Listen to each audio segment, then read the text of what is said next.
اعظم رہے، آپ متعدد بار وزیر رہے، آپ نے اسپیکر کی حیثیت سے غالباً ایوان صدر بھی آپ گئے ایک آدھ بار، اور اب بھی انشاءاللہ آپ کو مواقع ملیں گے۔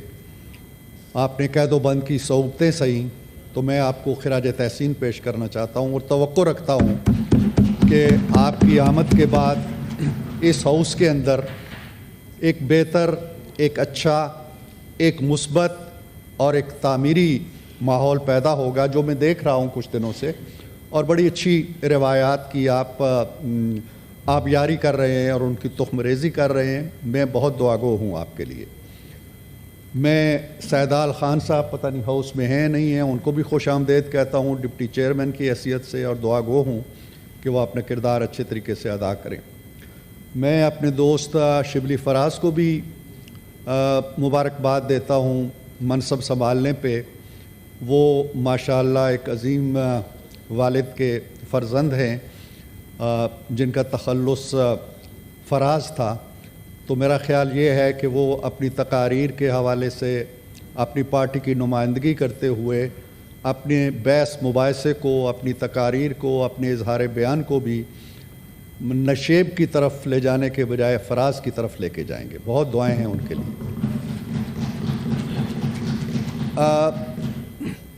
یہاں سر دو چار چیزوں پہ گفتگو ہوئی ہے، لیکن میرے پیش نظر صدر محترم کی ایک تلقین ہے جو انہوں نے بڑے واضح الفاظ میں کی اپنی سپیچ کے اندر، اور کنکلوڈنگ الفاظ ان کے یہ تھے کہ so once again let me entreat you all to think of this great country as your driving motivation for service in these houses of parliament. Let us demonstrate in spirit and words a renewed political ethos of collaboration and consensus building as the guiding principles.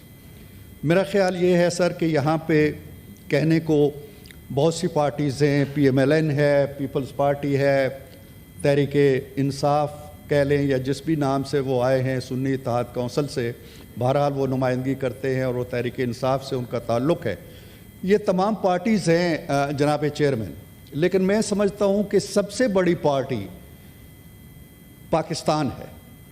Pakistan میرے لیے، ان دوستوں کے لیے، سب کے لیے برابر ہے۔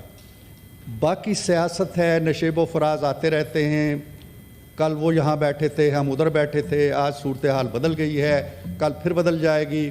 میں نے ایک دفعہ پڑھا تھا کہ شاہ فیصل شہید مرحوم جس نشست پر بیٹھتے تھے اس کے سامنے انہوں نے ایک بڑا سا کتبہ لگایا ہوا تھا، اور اس کتبے پہ لکھا تھا کہ اگر بادشاہ دائمی ہوتی تو آج تو اس کرسی پہ کیسے بیٹھتا۔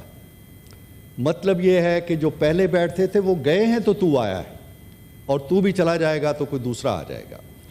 حکومتیں آتی ہیں، حکومتیں چلی جاتی ہیں، ہم لوگ یہاں بیٹھے ہوئے ہیں، کل ہم نہیں ہوں گے، کوئی اور آ جائیں گے، ہماری ینگ جنریشن آ جائے گی، لیکن کچھ روایات ہوتی ہیں، کچھ اقدار ہوتی ہیں، کچھ ویلیوز ہوتی ہیں جو انڈیویجول بھی چھوڑ کے جاتا ہے اور جو پارٹیز بھی چھوڑ کے جاتی ہیں۔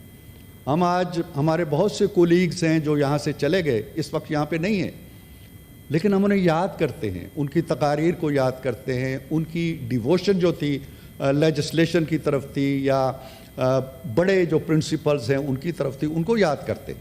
سو ہمیں بھی میرا خیال ہے کہ اگر اچھے الفاظ میں یاد کیا جائے گا تو ہمارے بچے خوش ہوں گے کہ ہمارے بڑوں کو اچھے الفاظ میں یاد کیا جا رہا۔ تو یہ ایک اچھی اسپرٹ ہے جو میں دیکھ رہا ہوں، اور اللہ کرے کہ یہ جاری رہے۔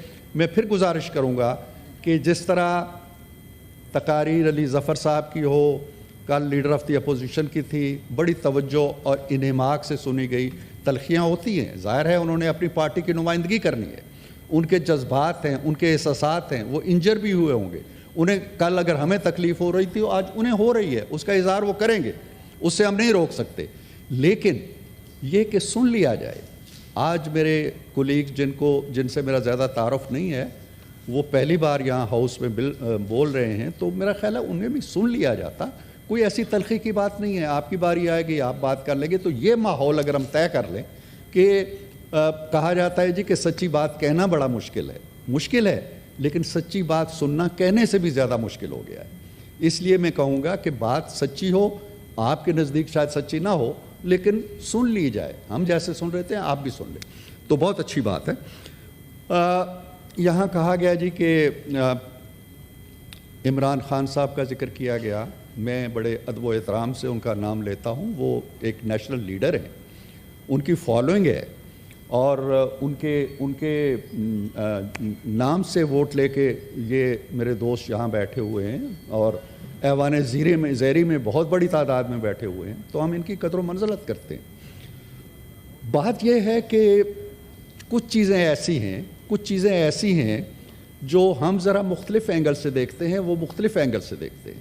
کل بھی کہا گیا, آج بھی کہا گیا, میرے نزدیک آج پاکستان کے اندر کوئی پولیٹیکل قیدی نہیں, ایک بھی سنگل پولیٹیکل قیدی نہیں. پولیٹیکل قیدی کون ہوتا ہے؟ پولیٹیکل قیدی وہ ہوتا ہے جو کسی پالیٹکس میں پولیٹیکل وابستگی کی وجہ سے اسے جھوٹے فیبریکیٹڈ کیسز کے اندر پھنسایا جاتا ہے اور جیل میں ڈال دیا جاتا ہے. آپ نے بھی 9 سال جیل کاٹی. مجھے نہیں معلوم کہ آپ کا جرم کیا تھا, قوم کو بھی نہیں معلوم کہ جی آپ نے 2 بندے بھرتی کر لیے تھے, لیکن ٹھیک ہے, آپ کو سید یوسف رضا گیلانی کو کسی جرم کی سزا نہیں ملی تھی. ایک پولیٹیکل, آپ کو وزیر اعظم ہوتے ہوئے ایک یا 2 منٹ کی سزا دے کے گھر بھیج دیا. ان چیزوں کو ہم بھول جانا چاہتے ہیں. آج جتنے کیسز کا ابھی علی نے ذکر کیا, یہ ان میں سے کوئی کیس میرے کیس جیسا نہیں ہے. کرایہ داری کا کیس نہیں, ان میں سے کوئی کیس 20 kg ہیروئن کا کیس نہیں ہے جو ہم نے بنایا ہو. ان میں سے کوئی کیس ایسا نہیں ہے جو پی ایم ایل این نے یا پیپلز پارٹی نے بنایا ہو. یہ سارے کے سارے کیسز اپنی نوعیت رکھتے ہیں, وہ غلط ہوں گے. اور پھر سر ان میں کوئی کیس جناب چیئرمین ایسا نہیں ہے جو سپریم کورٹ سے چلے اور سپریم کورٹ میں ختم ہو جائے. ہماری تاریخ تو دیکھیں, ہمارے خلاف کیس چلتا ہے جی پاناما کا. شروع کہاں سے ہوتا ہے؟ ان کی پٹیشن جاتی ہے, جماعت اسلامی کی پٹیشن جاتی ہے, سپریم کورٹ کہتی ہے یہ فریولس ہے, باہر پھینک دیتی ہے. چند دنوں بعد وہ کھوسا صاحب کہتے ہیں ہمارے پاس آؤ, باہر کیا کر رہے ہو, وہ وہاں چلی جاتی ہے.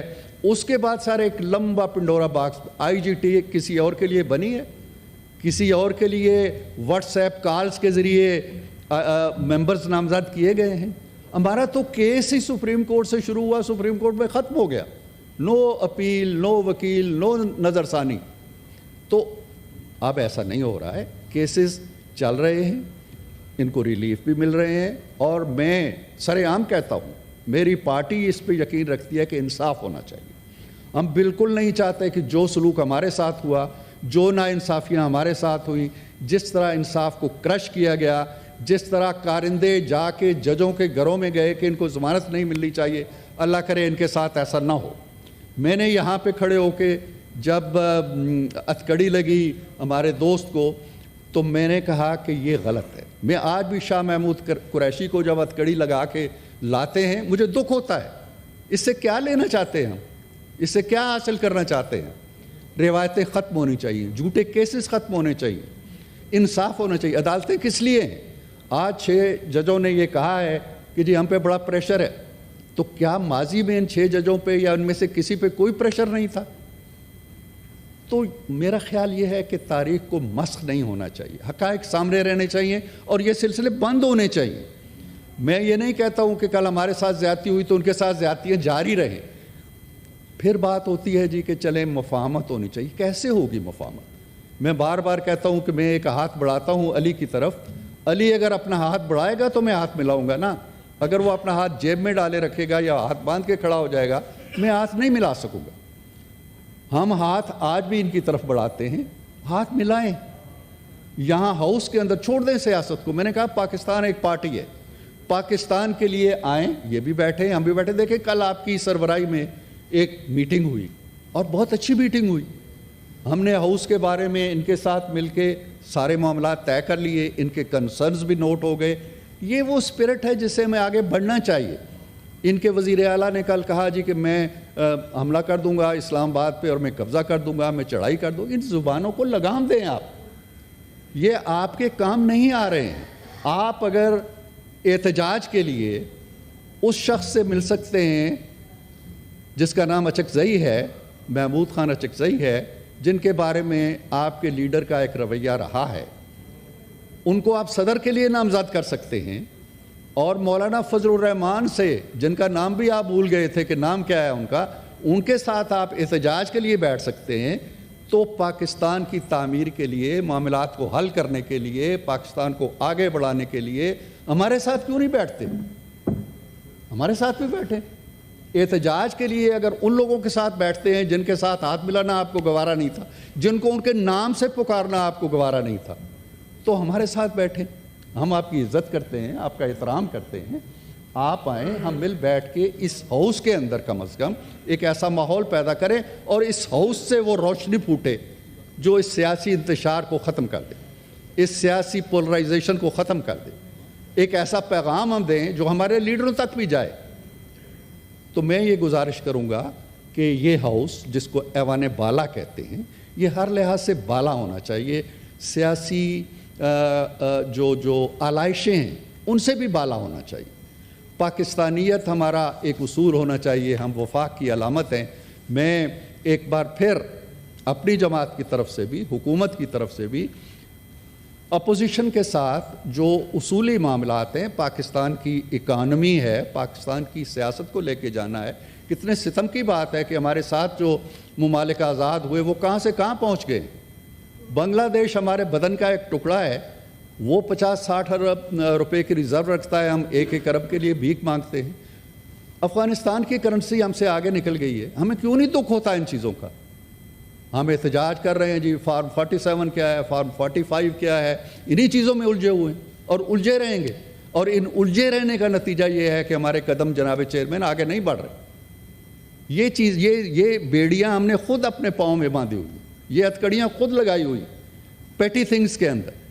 18 میں ہمارے ساتھ بھی یہ ہوا تھا. 2018 میں ہم بھی کہتے رہے جی کہ RTS فیل ہو گیا، ہمیں یہ کر دیا. ہم وہاں آ کے بیٹھ گئے، ہم نے اپنا کردار ادا کیا، ہم نے پازیٹیو کردار ادا کیا، اور اس وقت تک کیا جب تک انہوں نے اکثریت نہیں کھو دی اور ہم ادھر آ بیٹھے. آج پاکستان کی اکانومی ماشاءاللہ سنبھل رہی ہے، مہنگائی کی شرح نیچے آ رہی ہے، IMF کے ساتھ معاملات ہمارے ٹھیک ہو رہے ہیں.